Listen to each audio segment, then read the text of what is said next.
Paul Andreu a réalisé les plus grandes aérogares du monde, dont Roissy 2 et ses extensions. Il a également mené à bien la réalisation de l'Arche de la Défense à Paris.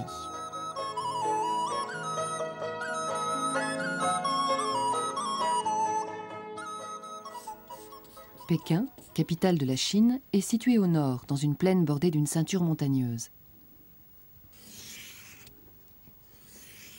La grande avenue Chang'an, la cité interdite, avec son eau tout autour. Là, les grands bâtiments.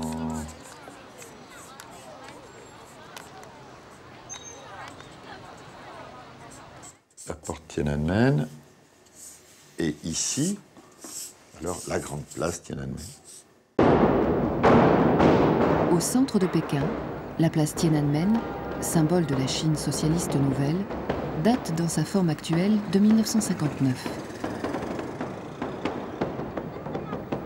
Lieu des cérémonies officielles, c'est aussi de la révolution culturelle au printemps de Pékin de 1989, le théâtre d'événements dramatiques. Au sud de Tiananmen, le mausolée de Mao Tse-tung.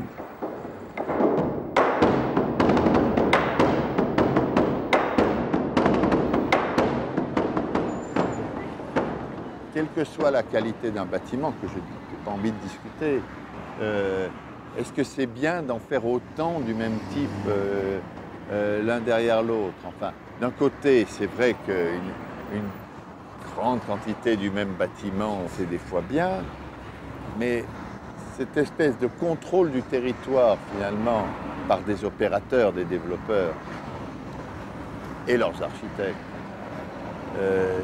ça, je trouve que ça fait problème, quoi. Et c'est ça qui fait cette ville d'ensemble de villages isolés, quoi, qui n'ont plus grand-chose à se dire l'un à l'autre. Il est possible que ça devienne une figure inévitable parce que le mode de production est celui-là, que le mode de développement est celui-là. Alors à ce moment-là, il faut trouver le moyen d'en faire un urbanisme original. Mais simplement rêvasser sur la ville ancienne, ses rythmes, ses continuités, ses rues, et faire des ensembles aussi gros l'un derrière l'autre, centrés sur eux-mêmes et sur leurs centres commerciaux, là, il y a quelque chose qui ne va pas du tout.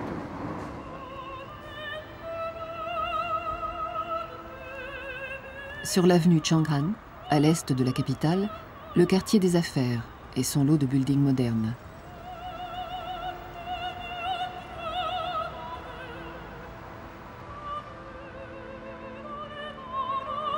C'est vraiment un problème de savoir comment des ensembles vont vivre. Vous voyez, celui-là qu'on a sur le côté,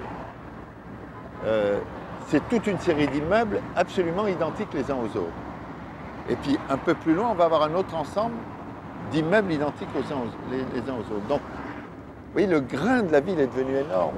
Et chacun est centré sur un centre commercial de 80-100 000 m², en sous-sol. Donc, on a affaire à une juxtaposition de grains qui maintenant deviennent d'une taille absolument extraordinaire.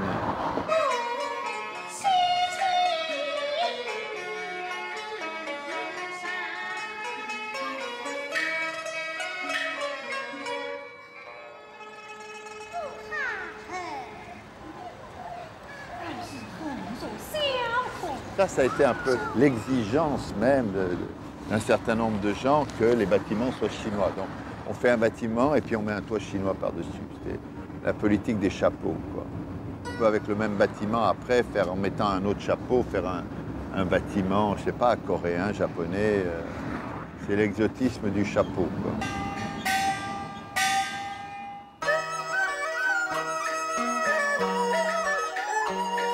Près du quartier des ambassades, deux immeubles de style occidental.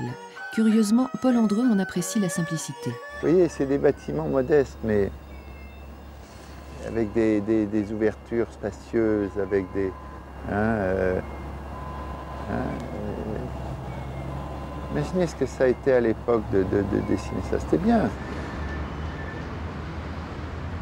Je trouve qu'ils sont tout à fait corrects. Ceux-là, moins.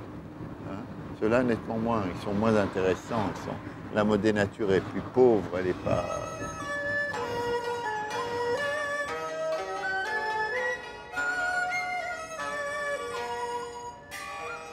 la ville ancienne, chinoise, les vertus de la ville ancienne, occidentale, que tout ça soit perdu. Mais ça, c'est parti, c'est parti. Dans ces quartiers-là, ça ne reviendra plus. C'est pas la peine d'avoir des regrets, c'est stérile. Ce qui est positif, c'est de se demander comment, avec nos règles, nos impositions économiques, les possibilités extraordinaires techniques qu'on a et nos insuffisances intellectuelles, comment on peut faire une ville vivable, intéressante.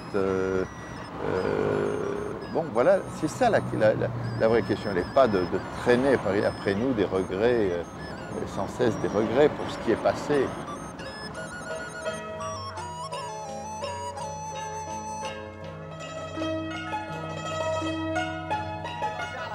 Retour à proximité de la cité interdite, dans les Hutong, ces quartiers traditionnels, héritage mongol, tissu urbain de la Chine ancienne. La vie se passe principalement à l'extérieur. Ce sont les derniers villages de Pékin, loin des tours de logement où chacun reste chez soi, s'isole, s'occupe de l'enfant unique.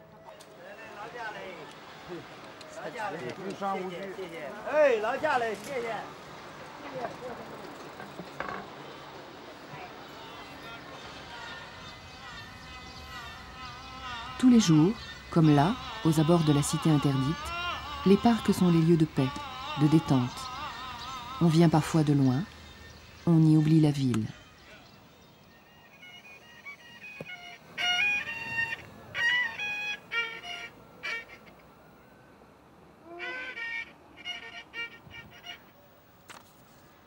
Derrière la cité interdite, la colline de charbon protège la cité de la rigueur du vent venu du nord, de la Mongolie. C'est une colline artificielle qui sert de point de vue sur toute la capitale chinoise.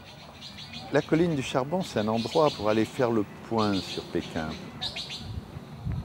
On arrive quand même un peu essoufflé, et on voit d'abord la cité interdite. C'est admirable, il y a certaines heures, c'est d'une beauté, on voit sa composition, on voit son grand axe, on voit tout le foisonnement des cours sur les côtés, tous ces toits qui se répondent, ces vagues comme ça. Ça, c'est tout à fait admirable et c'est l'endroit où voir comment est fait ce plan et cet espace. Et puis, bien sûr, on voit aussi toute la région des lacs et des jardins. Alors, selon le temps qu'il fait, on aperçoit plus ou moins loin, bien sûr, mais en tout cas, on voit aussi le Pékin des bâtiments contemporains. La colline Charbon là-haut et toute la région des lacs qui fait ça. La particularité de Pékin, c'est qu'il n'y a pas de rivière. Entre ce qui est canal et ce qui est cours d'eau, je ne sais pas vraiment, mais en tout cas, on n'en perçoit rien. Hein, on ne vit pas autour d'un fleuve, il n'y a pas de grand fleuve. Ce sont des eaux dormantes, quoi. Enfin, c'est pas des eaux qui coulent, quoi. L'eau ne coule pas à Pékin.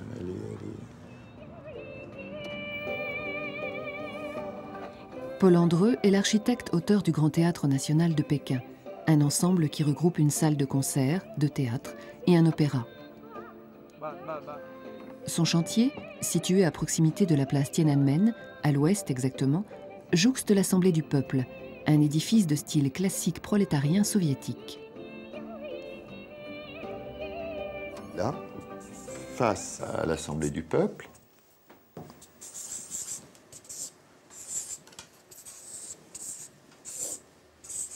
là, l'opéra.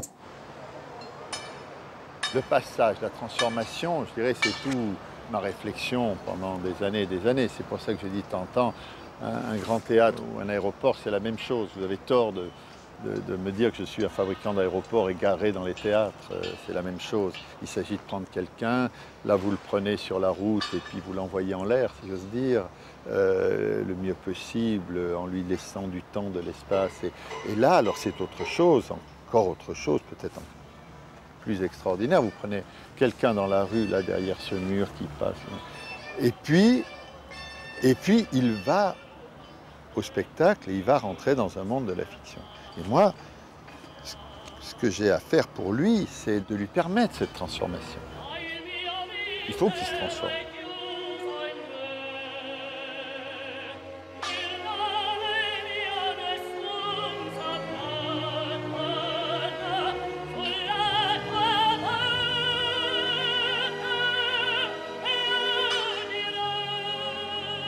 ça réclame de l'espace. Vous voyez tout, les poutres qui sont devant, les poutres qui sont derrière, ces passages. Mais toute cette vision immédiate et radiographique, elle va disparaître et il va se créer à l'intérieur des cheminements. Des espaces qui sont obligatoirement dans des séquences. Et qu'on ne pourra découvrir et franchir qu'en étant passant dans l'entrée, tournant autour de l'un, montant à un, vous voyez, dans des parcours différents. Alors qu'ici, on a tout en même temps. C'est la gloire du chantier, ça, ce moment où on a tout sous les yeux.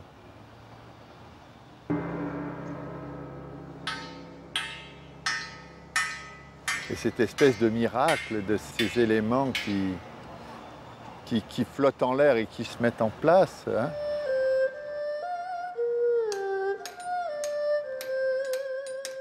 Et puis le fait que petit à petit, ça se met à ressembler à votre dessin. Ce qui est quand même un miracle au fond, quoi, hein, d'une certaine manière. Vous faites un dessin et à la fin, ça ressemble. Et bien moi, je suis toujours épaté, quoi. On est très près de l'avenue Chang'an, hein, et ça, c'est une vue qui est prise quand on longe l'avenue. Hein, et qu'on aborde le théâtre. On est dans ce coin là-bas. Hein. Là, on va rentrer dans le bâtiment et on va passer dans le passage par excellence de ce projet, c'est-à-dire sous l'eau du bassin, dans une galerie large, éclairée avec des lumières un peu étranges, avec au fond le point brillant de la porte de l'opéra. D'un seul coup, on va se retrouver dans le bâtiment. C'est-à-dire qu'à l'extrémité de ce passage sous l'eau, ici, on entre dans un grand espace, blanc, éclairé par des murs, avec 40 mètres au-dessus de soi.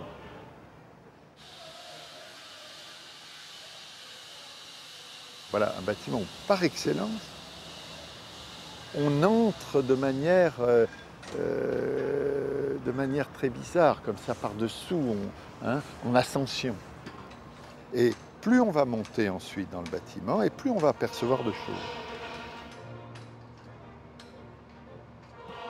Et puis on va commencer à apercevoir le palais du peuple sur le côté, et le bassin tout autour.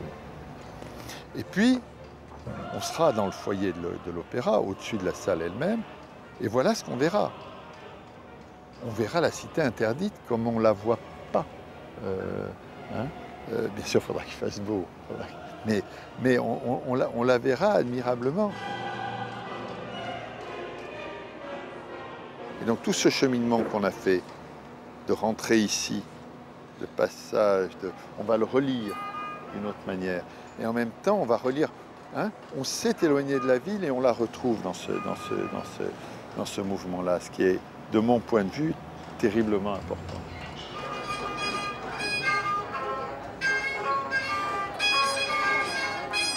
Moi, je n'ai pas cherché une minute, une seconde à faire chinois. Et je n'ai pas cherché à acquérir une culture, vous savez, cette culture des gens qui, au bout d'un mois, vous parlent des kings, des queens, des machins, comme si ça rimait à quelque chose, de savoir vous sortir la liste des empereurs dans l'ordre, ou à l'endroit et à l'envers. Mais j'ai regardé. Voilà, j'ai regardé des choses, à droite, à gauche, un peu dans les musées, un peu ici, un peu là, en désordre. J'ai regardé les gens, j'ai regardé les parcs, j'ai regardé... Bon, et à la fin, peut-être bien que quelque chose infuse dans tout ça. Où on dira, bon, c'est un rassemblement de trucs qu'on a déjà vus, c'est pas intéressant, c'est pas de la création, c'est pas... Et il restera une espèce de comme ça, d'œuvre étrangère à la ville. Et... Bon. Ou ce sera réussi, et il deviendra le monument de la ville, ou un des grands monuments de la ville, comme est devenu l'Opéra de Sydney. Plus au nord de la ville, ce quartier de Pékin garde pour peu de temps encore un aspect traditionnel, avec ses petits commerces, ses rues bordées d'arbres, havre de fraîcheur au moment des fortes chaleurs de l'été. Quand je quitte mon hôtel, alors je peux tourner alors immédiatement derrière et prendre une rue, là, je ne me rappelle jamais son nom. Alors je traverse des trucs, machin, hein. Là je marche en gros 1 heure, j'arrive au Temple des Lamas, donc il y a une distance bien plus grande ici. Hein. J'arrive au Temple des Lamas, le Temple des Lamas, j'y vais jamais, c'est bourré de touristes. Et je prends la rue perpendiculaire, hein, qui est une rue alors pleine d'arbres, très belle, très... Hein. Et puis là, il y a le temple de Confucius, et là, il y a la bibliothèque. Je dérive un peu dans la ville, et comme ça, je finis par connaître certaines choses de la ville, par sentir quelques atmosphères et quelques...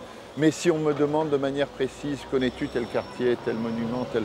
J'ai toujours un peu interdit, parce que non, je ne me rappelle pas le nom, non, je ne sais plus comment je suis arrivé là. Je ne sais pas ce qui se passe. Hein.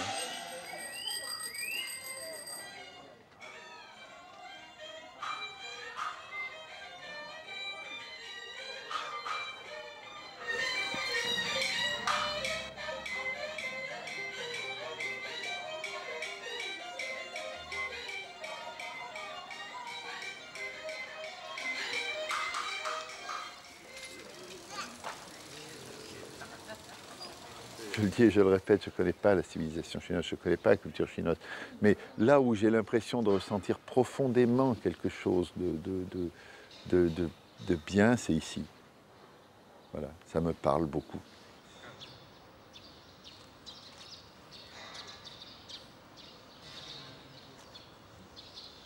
Vous voyez, moi ce que j'aime beaucoup ici, c'est ça, c'est cette atmosphère de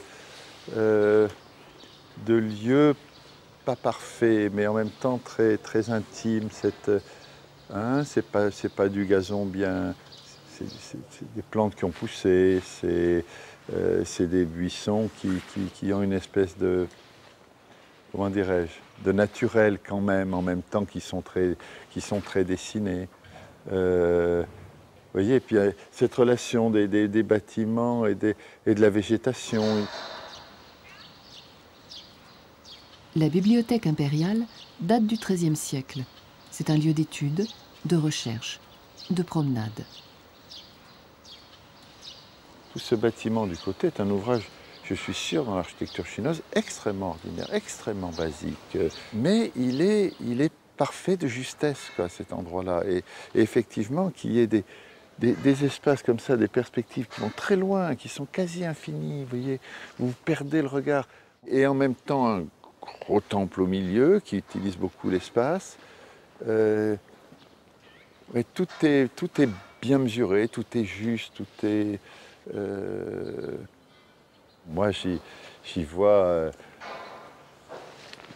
la vieille association du carré et du cercle, hein, le cercle dans le carré, le carré dans le cercle. Hein. Bon, il est tout pur. Ici, ça utilise, dans cette partie, ça utilise tout l'espace. Et vous voyez, là aussi, quelle rigueur de construction avec ces énormes pierres, quoi. Hein. Ces énormes pierres qui font le pont, celles qui prennent la perpendiculaire. Enfin, c'est d'une... Hein. Il y a un décor au-dessus. Hein. Il y a ce décor de main courante, hein. Mais regardez la rigueur absolue de ce qui est en dessous. C'est formidable, quoi. Et les deux vont ensemble. Je ne dis pas qu'il faut regarder l'un et ne pas regarder l'autre. Les deux vont ensemble. Hein. C'est l'architecture de ce bâtiment, elle est faite de ça, de ces décors sur cette rigueur. Il ne faut pas choisir, il ne faut surtout pas...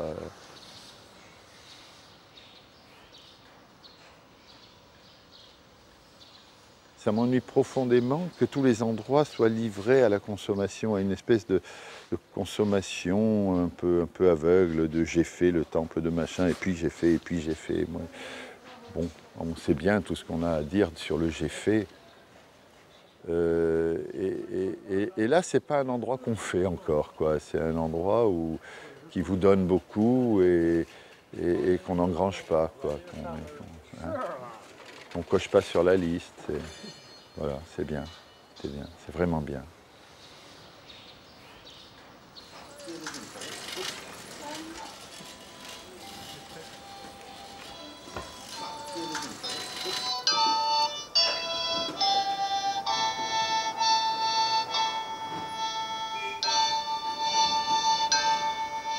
Où est-ce que c'est ça? C'est juste à côté? Ah oui, c'est dans le temple.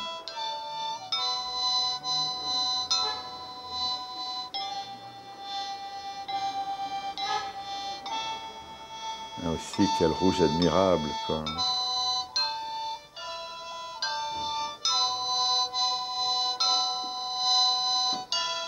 La couleur des murs, bien sûr, ce rouge des murs, mais surtout la manière dont l'ombre, l'été, vient dessiner des formes, alors qu'ils sont de temps en temps des formes de plantes très, très lisibles, et d'autres fois des formes qui, parce que les arbres sont un peu plus loin, qui deviennent presque illisibles, qui sont des choses, des dessins qui deviennent presque abstraits. Et quand on marche le long des murs de la cité interdite comme ça, un jour d'été avec un ciel légèrement variable, c'est-à-dire que les ombres varient elles aussi, on est pris comme ça dans une atmosphère d'une densité colorée très extraordinaire. C'est une pure merveille que de passer comme ça à côté de kilomètres de rouge, si j'ose dire. Et puis bien sûr, dès qu'on sort des grands murs rouges, on arrive dans le gris, les rues anciennes. À proximité du chantier de l'Opéra de Pékin, dans un houton. L'habitat traditionnel s'organise autour d'une cour carrée. Ici, comme souvent, sur l'espace de la cour, une maison basse a été construite. Les logements dans les houtons sont démunis de sanitaires, vétustes et mal entretenus. Un grand nombre de ces habitations sont promises à la destruction pour laisser la place à des opérations immobilières. Mais c'est vrai que moi, j'aimerais, mais pas par folklore, pas par... j'aimerais qu'il reste des morceaux, qu'il reste qu'on ne rase pas tout, mais bon.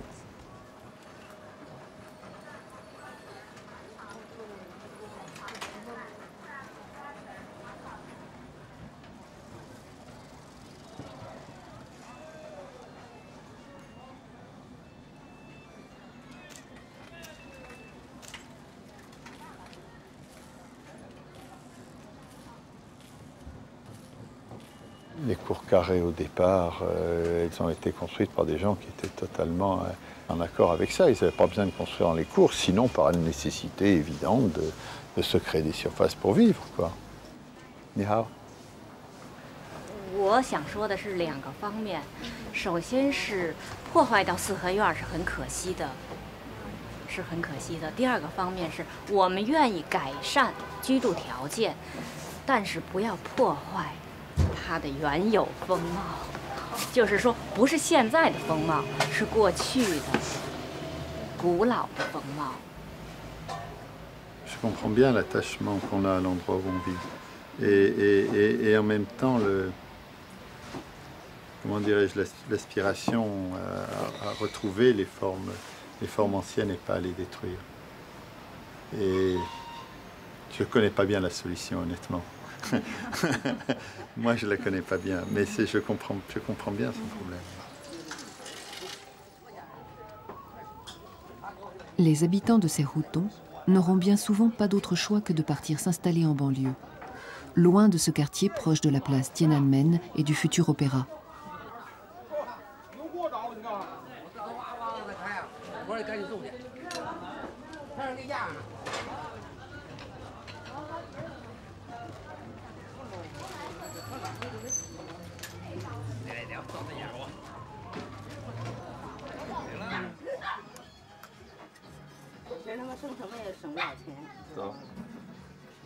Ils ont envie de vivre là et elles ont raison, quoi. Moi, je serais à leur place, j'aurais envie. C'est une terrible chose que la transformation urbaine, quoi.